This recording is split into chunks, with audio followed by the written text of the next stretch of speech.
بسم اللہ الرحمن الرحیم۔ السلام علیکم۔ آپ دیکھ رہے ہیں D D P Analytica. Supreme Court کا تاریخی فیصلہ آ گیا۔ پنجاب کے گورنر بلیغ الرحمان نے حلف لینے سے معذرت کر لی، وہ حلف نہیں لے رہے پرویز الہی کا، لیکن دوسری طرف حلف رکے گا نہیں اس وجہ سے کہ سپریم کورٹ نے بڑا سکہ بند فیصلہ کیا، اور اس سے فائدہ یہ ہوا کہ آج ہی رات کو حلف پریزیڈنٹ لے لیں گے، پریزیڈنٹ عارف الوی، اور اس طرح پرویز الہی حکومت میں آ جائیں گے۔ یہ جھٹکا پی ڈی ایم آسانی سے برداشت نہیں کرے گی۔ میں اس ویڈیو میں جو بات کرنا چاہتا ہوں اس میں دو نکات ہیں۔ ایک یہ کہ پی ڈی ایم آگے کیا کرے گی، اس کا رویہ کیا ہوگا، خاص طور پہ نون لیگ، اور دوسری طرف پی ٹی آئی کو کیا کرنا چاہیے۔ یہ بہت ضروری ہے، خاص طور پہ اس لیے کہ اس وقت پبلک موڈ تبدیلی کی طرف ہے۔ میں بالکل اپنے ذہن میں کلیئر ہوں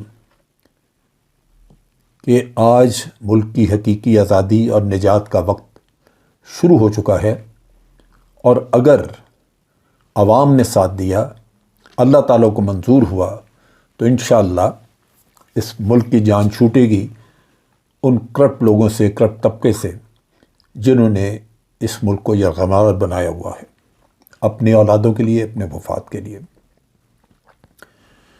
پہلی بات تو یہ ہے کہ اس طرح جنگ ہار جانے سے پی ڈی ایم واویلا بہت مچائے گی، اگریسو سٹانس ہوگا، خاص طور پہ نواز شریف کا جو مائنڈ سیٹ ہے اس کے مطابق افواج پہ الزام تراشی ہوگی، افواج پاکستان پہ، عدالتوں کو برا بھلا کہا جائے گا، عوام سے سمپتھی لینے کی کوشش کی جائے گی۔ یہ بیانیہ لے کے آگے چلیں گے کہ ان کے ساتھ بہت زیادتی ہوئی، بڑی بے انصافی۔ میں ابھی دیکھ رہا تھا حمزہ شہباز کا جو بیان، اس میں اس نے کہا کہ دیکھیں یہ عوام نے چنا تھا ہمیں، عوام کا مینڈیٹ تھا، اور عوام کے مینڈیٹ کو عدالت کے 3 ججوں نے برباد کر دیا، اٹھا کے باہر مارا۔ پھر دوسرا جو ان کا بیانیہ یہیں اس کے ساتھ وہ جوڑتے ہیں کہ عدالت نے جو پہلے فیصلہ کیا تھا وہ اس میں کچھ اور تھا، اور یہ فیصلہ کچھ اور ایک ہی طرح کے کیس کے اوپر 2 معیار رکھے ہوئے ہیں۔ حالانکہ یہ بات ایسے نہیں ہے، عدالت بالکل کلیئر تھی اس معاملے میں۔ بہرصورت یہ تو ایک ہو گیا کہ میدان میں گند مچانے کی پوری کوشش کی جائے گی۔ اس وقت بڑا ضروری ہے کہ پی ٹی آئی محنت کرے، یہ ملک لٹنے کے لیے بالکل تیار ہے۔ انہوں نے جو اپنا انتظام بنایا ہوا تھا کہ یہاں سے ایسٹ جو ہیں انہیں پونے میں دینے ہیں، اور وہ نہ عدالتوں میں چیلنج ہو سکیں گے، نہ کوئی ان کو پوچھ سکے گا۔ ابھی تک وہ کیبنٹ موجود ہے، اور جاتے جاتے اگر وہ یہ ایسٹس دے گئے ادھر ادھر تو یہ بہت بڑا نقصان ہوگا ملک کا۔ سو پہلی بات تو یہ کہ یہ بچانا ضروری ہے۔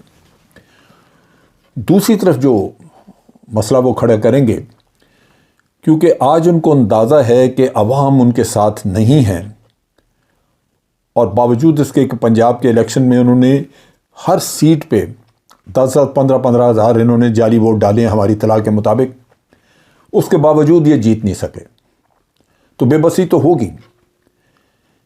لیکن یہ بھی ذہن میں رکھنا چاہیے کہ الیکشن کمیشن ان کا ہے، ان کی پوری کوشش ہوگی کہ کسی نہ کسی طرح وہ فورن فنڈنگ کیس جو پروہیبٹڈ فنڈنگ کیس بن چکا ہے، اس کا فیصلہ کچھ ایسا نکلوا لیا جائے جس سے کہ عمران خان کی سیاست ختم کرا دی جائے۔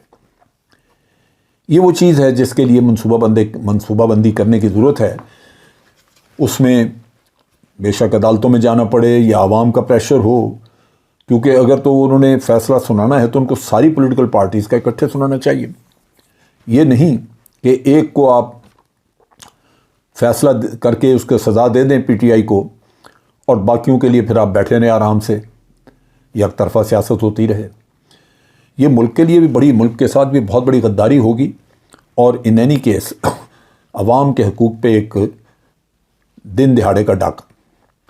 سو اس وجہ سے یہ ایک صورتحال آ سکتی ہے جس کے لیے منصوبہ بندی، کیونکہ یہ بڑا آسان ہے ان کے لیے، اور آج جب کہ ان کا اپنا الیکشن کمیشن موجود ہے تو اس لیے کوئی اس میں دشواری نہیں۔ پھر یہ ہے کہ بالآخر تو الیکشن کی طرف جانا ہے۔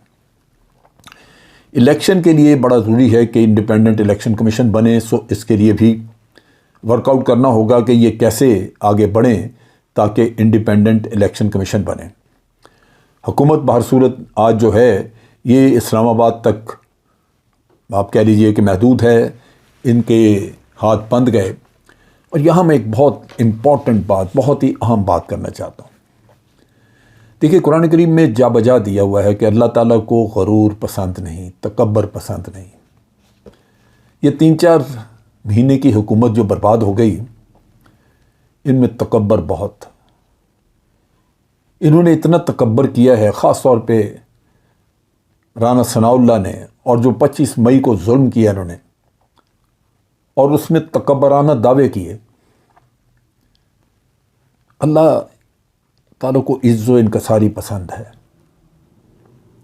یہ تکبر لے بیٹھا۔ میں سمجھتا ہوں کہ تکبر نے ہی ایک بالکل قبر کھود کے رکھ دی۔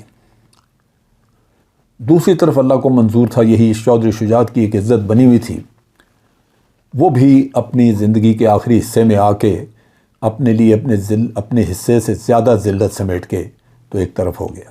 کیا ملا؟ یہ وہ چیزیں ہیں جو کہ انسانوں کے لیے سبق ہیں۔ بہر صورت بات ہم کر رہے تھے کہ الیکشن آئے گا، لیکن الیکشن جو ہے وہ بہت حد تک اس میں عمران خان گیم میں بہت حد تک واپس آ چکے ہیں، سو الیکشن کرانے کا بہت سارا ان پہ ڈیپینڈ کرے گا کہ یہ کس طرح آگے بڑھتے ہیں۔ لیکن میں پھر یہ کہتا ہوں کہ اس الیکشن کمیشن کے ہوتے ہوئے الیکشن فیئر نہیں ہوگا، سو یہ بڑا ضروری ہے کہ الیکشن کمیشن کو تبدیل کرنے کی بات کی جائے۔ اسی طرح جو حکومتیں آپ نے بنانی ہیں، یعنی کیئر ٹیکرز جو آئیں گے، اس کے معاملے میں بڑا پہلے سے اسٹڈی کر کے تو بڑا احتیاط سے لوگ لیے جائیں، تاکہ یہ نہ ہو کہ پھر شکوہ ہو کہ جناب الیکشن جو ہے وہ رگ ہو گئے۔ اب یہاں پہ جو اسٹریٹجی ان کی ہوگی پی ڈی ایم کی، پی ڈی ایم پہلے تو سب سے پہلے انہوں نے جو اپنی الائنس بنائی تھی، جیسے وہ پاکستان ڈیموکریٹک الائنس کہتے ہیں، ڈیموکریٹک تو ہے کوئی نہیں، یہ جلادوں کی اور مجرموں کی سارے اس میں سارے وہ بیٹھے ہیں جو کہ زیادہ تر لوگ جن پہ کرپشن کے الزامات ہیں، جن کو آپ کہہ لیجئے کہ ضمانتوں پہ ہیں، 60-70% لوگ وہ ہیں۔ تو ان حالات میں انہوں نے الائنس بنائی تھی، ان کی کوئی چیز آپس میں مشترک نہیں ہے، کسی بھی لحاظ سے یہ ایک دوسرے کے ساتھ ملتے نہیں ہیں، لیکن انہوں نے یہ الائنس ضرور بنائی تھی، اور ایک چیز تھی صرف وہ یہ کہ عمران خان ان کا مشترکہ دشمن تھا اور اس کو انہوں نے نکالنا تھا۔ لیکن ان کو یہ خیال تھا کہ عمران خان اس کے بعد نکلنے کے بعد یہ پرسونا نان گریٹا ہو جائے گا، اس کو کوئی پوچھے گا نہیں، یہ گلیوں میں مارا مارا پھرے گا، اور پھر وہ اپنی اپنی سیاست کریں گے دوبارہ، Peoples Party against P T I, Peoples Party against Muslim League اور جے یو آئی کا ساتھ، جے یو آئی اور پیپلز پارٹی کا ساتھ، یہ اپنے اپنے مفادات میں پھر لگیں گے۔ لیکن عمران خان ایک دشمن کی حیثیت سے آج بھی موجود ہے، چنانچہ یہ جو الائنس آج ہے جو صرف عمران خان کے خلاف تھی، اب یہ کنٹینیو کرے گی، اور یہ الیکشن میں بھی ایک الیکٹورل الائنس کے طور پہ قائم رہے گی۔ چنانچہ الیکشن ہوگا، 13 پارٹیاں ایک طرف، اور عمران خان، یا آپ یہ کہہ لیجئے کہ آدھی 25 جو کیو لیگ رہ گئی ہے وہ مل کے، تو یہ ایک پارٹی ایک طرف ہوگی۔